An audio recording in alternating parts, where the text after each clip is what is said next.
As the clock struck midnight, Emma found herself walking alone down a desolate, moonlit road. She had just finished her late-night shift at the diner and was eager to get home. The dense forest on either side of the road cast long, eerie shadows, and a chill ran down her spine. Emma quickened her pace, clutching her purse tightly. She had heard stories about this road, tales of a mysterious figure that was said to stalk lone travelers at night. Dismissing them as mere superstitions, she had thought little of it until now. The night was silent, save for the distant hooting of an owl. Emma's footsteps echoed in the darkness as she moved swiftly along the uneven pavement. Her heart pounded, and she couldn't shake the feeling of being watched. As she turned a corner, the dim glow of a flickering street lamp revealed a figure ahead. It was a man, tall and dressed in tattered clothing.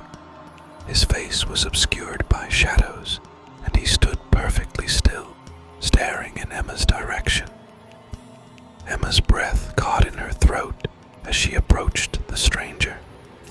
She tried to avoid eye contact, keeping her gaze fixed on the ground. But as she drew nearer, she couldn't ignore the feeling of his piercing, unrelenting stare. "Excuse me," she said, her voice quivering. "Do you need help?" There was no response. The man continued to stand there, his eyes fixated on her. Panic surged through Emma, and she decided to walk past him, quickening her pace once more. But as she passed, the man suddenly moved. With unnatural speed, he was right beside her, his cold hand closing around her arm. Emma screamed, struggling to break free, but his grip was like iron. "Let go of me," she cried, her heart racing. The man's face came into view, and Emma's blood ran cold. His eyes were empty, devoid of emotion, and his skin was deathly pale. He leaned in close, his voice a chilling whisper that sent shivers down her spine. "Join me," he hissed, his breath cold and putrid. With a burst of adrenaline, Emma wrenched herself free and bolted down the road, her footsteps echoing in the silence. She didn't dare look back, for fear of what she might see.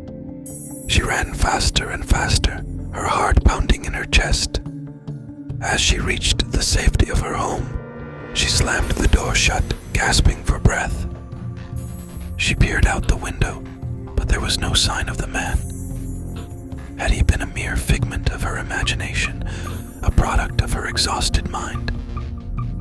One thing was certain. Emma would never walk that midnight road alone again, and the memory of the pale, haunting figure would stay with her, a chilling reminder of the terrors that lurked in the darkness.